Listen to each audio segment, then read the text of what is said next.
Na novinarski konferenci po 44. redni seji vlade bosta spregovorila najprej minister za finance dr. Dušan Mramor, ki bo predstavil predvsem predlog za člane nadzornega sveta Slovenskega državnega holdinga, potem pa še podpredsednik vlade in zunanji minister Karl Erjavec, predvsem o obravnavanju palestinskega vprašanja na današnji seji vlade. Najprej pa minister za finance, prosim. Ja, hvala. Najprej se opravičujem, ker sem na včerajšnji tiskovni konferenci rekel, da bo vlada verjetno sprejela to na naslednji seji. Moram reči, da je bilo soglasje tako veliko, da je kar v tej seji sprejela predlog, ki gre v državni zbor v potrditev članov nadzornega sveta Slovenskega državnega holdinga. Mogoče nekaj informacij v zvezi s samim postopkom. Jaz sem 15. maja imenoval komisijo za izbor, in sicer dr. Peter Kraljiča, dr. Danico Purk in magistra Aleksandra Nagodeta. In ob tej priložnosti bi se jim posebej rad zahvalil za izjemno profesionalno opravljeno delo.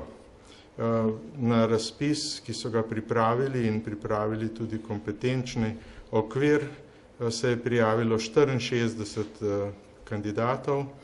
Po preverbi njihovih, kako ustrezajo pogojem, je strokovna komisija ugotovila, da 32 kandidatov izpolnjuje vse te pogoje, 32 kandidatov pa jih ne izpolnjuje, to se pravi točno polovica. Potem pa je komisija glede na strokovno izobrazbo, strokovna znanja, tudi znanje tujih jezikov, delovne izkušnje in kompetenčni profil v skladu z zakonom, pač mora biti nadzorni svet kombinacija različnih kompetenc, naredila ožji izbor, in sicer izbor 15 kandidatov, jih pozvala, da pač dajo še vse zahtevane elemente prijave, in od 15 kandidatov en kandidat tega ni naredil, tako da je ostalo na koncu 14 kandidatov. Teh 14 kandidatov je razporedila v 3 različne predloge kombinacij teh kandidatov in imenovala in se opredelila za prvi predlog kot osnovni predlog, preostala 2 predloga pa kot dopolnilna predloga. Pri tem bi rad poudaril, ko sem dobil ta predlog, končni predlog s strani komisije, sem se z njimi tudi sestal in so mi izrazili, v bistvu so mi razložili, da so imeli precejšnje težave, kako razporediti te posamezne kandidate v te 3 skupine, ker nekateri so si bili praktično enakovredni. Tako da so mi razložili, pri katerih kandidatih in kako so se odločali in kako so se na koncu odločili. Pri tem bi pa rad posebej poudaril naslednje. Izbor 14 kandidatov je neprimerno, bi rekel,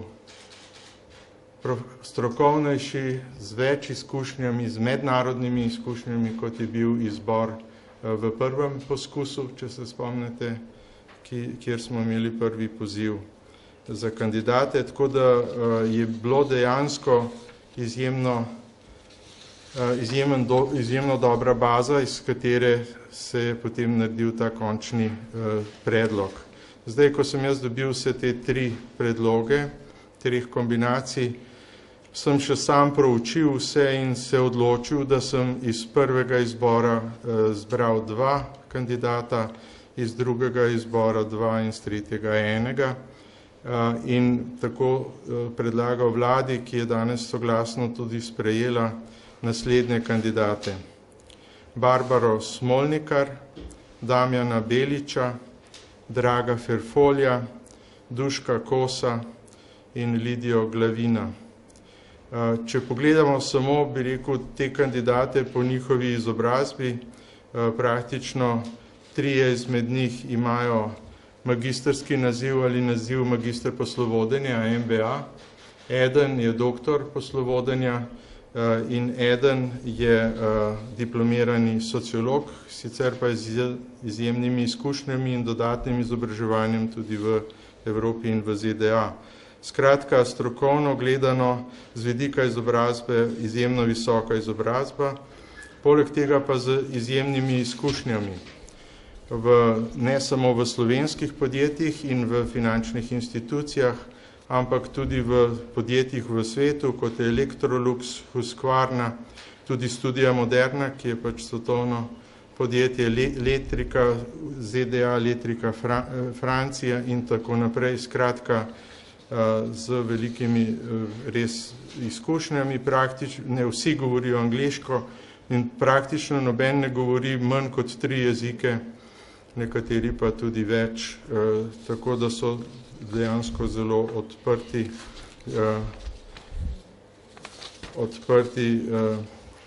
pogledov.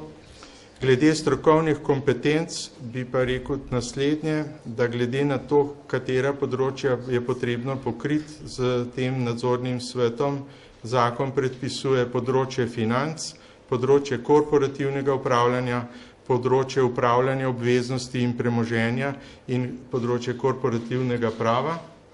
In z tega vidika imajo vseh 5 kandidatov izkušnje pač svoje kompetence na področju korporativnega upravljanja, kar je tudi logika seveda SDH-ja. Poleg tega pa 2 izmed njih s posebno specializacijo v financah, 2 izmed njih posebno specializacijo upravljanja obveznosti in premoženja in 1 izmed njih korporativno pravo. Skratka, vsa področja so po mojem mnenju tako najbolje tudi zastopana. Toliko mogoče z moje strani. Preden prejdemo na vprašanja, boste dobili seveda sporočilo za javnost, kjer so vsi te podatki, tudi z referencami in vse to, kar je zdaj minister povedal. Tako da, če ste... Barbara Smolnikar, Damjan Belič, Drago Ferfolja, Duško Kos in Lidija Glavina. Prav, zdaj pa vprašanje. Na koncu lahko še to vse dodam. Zelo sem pa vesel, ker dobrih timov brez žensk ni, sta 2 ženski. Vprašanje, prosim. Vesna Zadravec, potem pa Tadeja Vrtovec. Ja, jaz bi imela vprašanje, mogoče bolj v povezavi s tem, ali ste zato pohiteli, da bi lahko novi nadzorniki odločili o prodaji Telekoma? Ne, v bistvu smo pohiteli zato, ker jaz sem imel praktično izbor narejen, poleg tega pa želimo ujeti to julijsko sejo parlamenta, državnega zbora, tako da bi lahko že v juliju tudi te nadzorniki prevzeli svoje funkcije. Še vprašanje, na zadnje ste bili zelo skeptični, da že prvi izbor ni šel skozi, dejali ste takrat, če se pravilno spomnim, da bi po vašem že tisti kandidati mogli biti potrjeni. Ja, sem res to rekel, ampak moram reči, da je tale izbor boljši. Katarina Matejčič. Oni so potem nastopil mandat s prvim dnem po potrditvi v državnem zboru. Tako je. In to ne bi bilo približno... Prihodnji teden je seja državnega zbora. En dan prihodnji teden. To je zdaj pa ne moramo, ampak načeloma.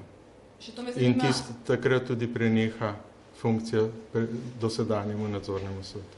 2 stvari me zanimata. Kaj to pomeni za upravo SDH-ja? V tem trenutku 2-članska, predtem je bila 3-članska. Ali bojo dobili kakršnokoli navodilo, da naj saj preverijo kompetence in delo obstečih? To je prvo. In 2, plačilo nadzornikov.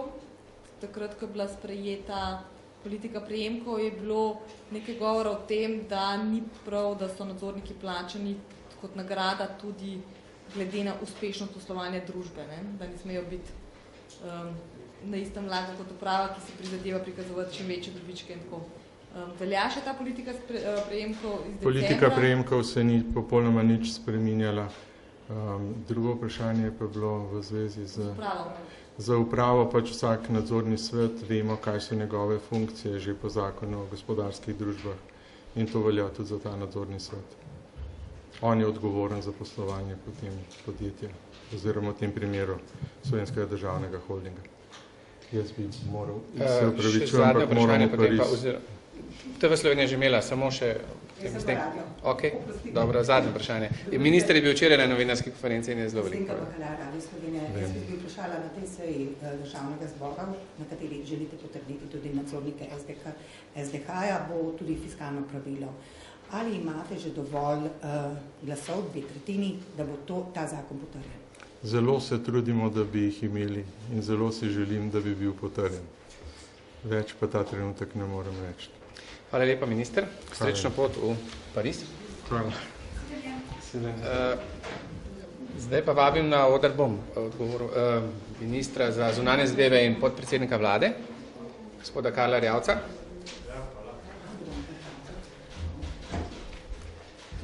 Kot rečeno, vlada je danes razpravljala tudi o palestinskem vprašanju oziroma priznanju Palestine kot neodvisne države. Več o tem seveda zunanji minister Karl Erjavec, prosim. Hvala lepa za besedo, tudi z moje strani lep pozdrav. Tako kot sem že včeraj na odbor za zunanjo politiko napovedal, smo danes dejansko obravnavali gradivo, ki je povezano s priznanjem Palestine kot samostojne, neodvisne in suverene države.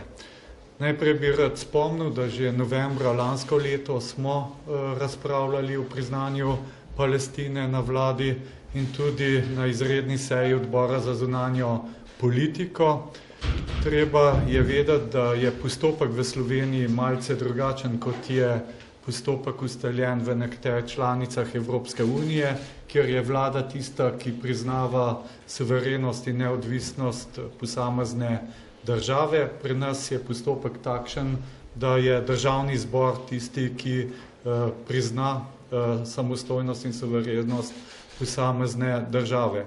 Zelo jasno bi rad povedal, da vlada podpira priznanje Palestine kot samostojne in suverene države in tudi vse tri koalicijske stranke.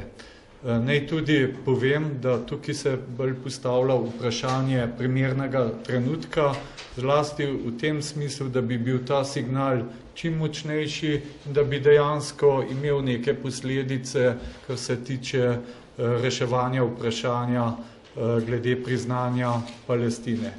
Najprej bi rad nekaj besed spregovoril, kakšno je pravzaprav stanje. Tudi o tem sem pač seznanil vlado. Kot veste, aprila 2014 so propadla pogajanja med Izraelom in pa Palestino, ki potekajo v okviru kvarteta. Tukaj so OZN, Evropska unija, ZDA in pa Ruska federacija.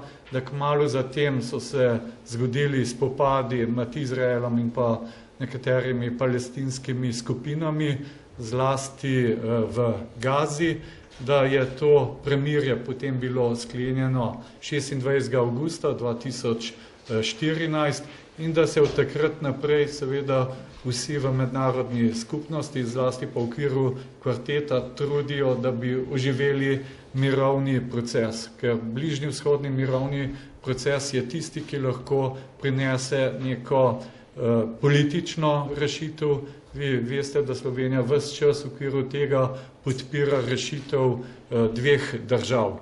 Zdaj, da bi tukaj lahko realizirali ta mirovni proces, je pa potrebno seveda tudi, da so izpolnjeni določeni pogoji. Brez politične volje za pogajanja v okviru mirovnega procesa seveda ni mogoče uresničiti tega političnega dogovora. Enako je tudi, če med Palestinci ne bo notranje sprave. Veste, da tudi znotraj Palestincev so različni pogledi glede razreševanja tega vprašanja.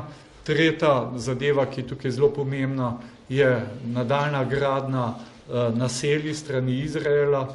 Ta seveda preprečuje politično rešitev. In seveda v vseh teh pogojih, če bi bili izpolnjeni, potem bi lahko računali, da bi lahko prišlo do neke rešitve v okviru bližnjevzhodnega mirovnega procesa. Vi veste, da že lansko leto je vrsto parlamentov v Evropi pozvalo njihove vlade, da naj priznajo Palestino. Gre najprej za Veliko Britanijo, ki je to tako izjavo sprejela oktobra 2014, potem Španija novembra 2014, decembra pa še več parlamentov, francoski, belgijski, luksemburški, pa še nekateri drugi parlamenti, kjer so pozivali njihove vlade, da naj priznajo suverenost in samostojnost palestinske države. V tem času so se tudi zgodile predčasne volitve, in sicer 17. marca 2015 so bile v Izraelu volitve, potem se je zelo dolgo časa oblikovala izraelska vlada in nekje junija je bila potem tudi ta vlada oblikovana, predsednik je še vedno naprej Netanjahu in ves ta čas je seveda tudi čakalo, kakšna bo vlada, ali bo vlada naklonjena bližnjevzhodnemu mirovnemu procesu, ali bo politična volja za dialog. Zdaj moram reči, da seveda tudi še ni poteklo 100 dni te izraelske vlade. Lahko povem, da 22. junija, ko smo imeli svet ministrov za zunanje zadeve v Luksemburgu, smo tudi imeli na kratko razpravo v zvezi s Palestino in da je tam poročal francoski zunanji minister Laurent Fabius, ki se je ravno tisti dan vračal iz Izraela in on je povedal tam, da sicer izraelska vlada izraža pripravljenost, da bi nadaljevala ta mirovni proces. Vprašanje pa je, če je ta namera res iskrena.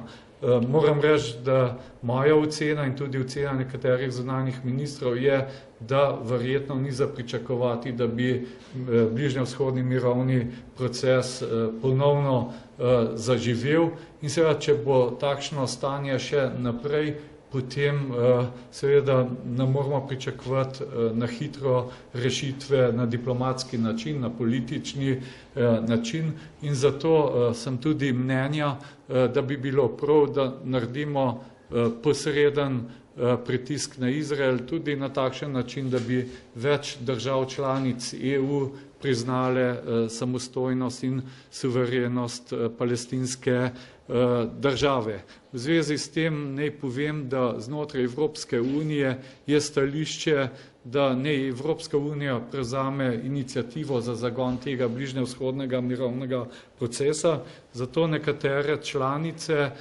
čakajo, kaj bo z usodo tega bližnjevzhodnega procesa, a bo prišlo do zagona na podlagi aktivnosti Evropske unije. Tukaj je zelo angažirana visoka predstavnica za zunanjo politiko Federica Mogherini in zato v vladi smo nekako oblikovali 2 sklepa. Bi pa rad še prej povedal, da smo to točko prekinili in dobil sem napotilo, da upravim razpravo in pogovor na odboru za zunanjo politiko, ker gre le za akt, ki ga bo sprejel na koncu državni zbor, zlasti v tem smislu, da bi se dogovorili, kateri trenutek je najbolj primeren. Še enkrat ponavljam, kar se tiče vlade, tukaj ni nobenih razhajanj glede priznanja Palestine, se pa postavlja vprašanje, kdaj je tisti trenutek, ko bi bil ta signal najmočnejši. Gotovo bi bil najmočnejši signal, če bi to storili več držav članic EU hkrati.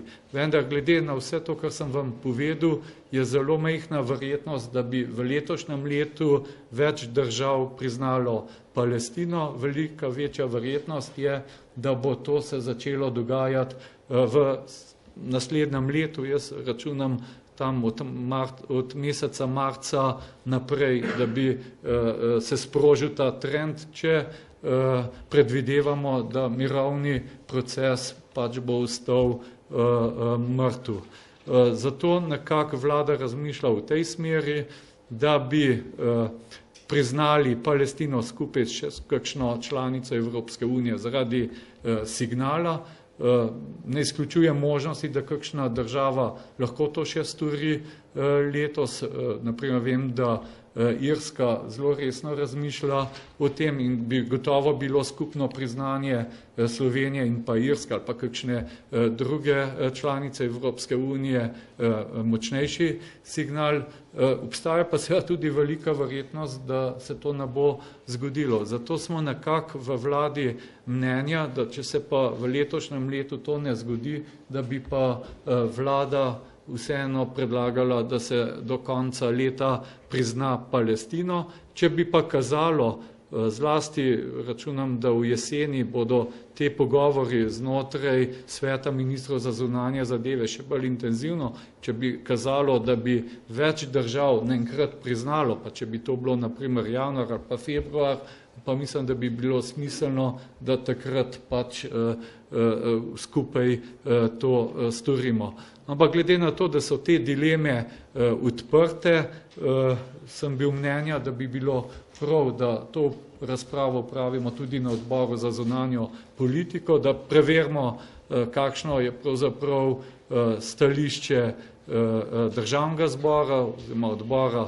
ki je odgovoren na nek način tudi za zunanjo politiko, in po tej razpravi na odbor za zunanjo politiko bi potem nadaljevali s to točko dnevnega reda na vladi in sprejeli pač ustrezne sklepe.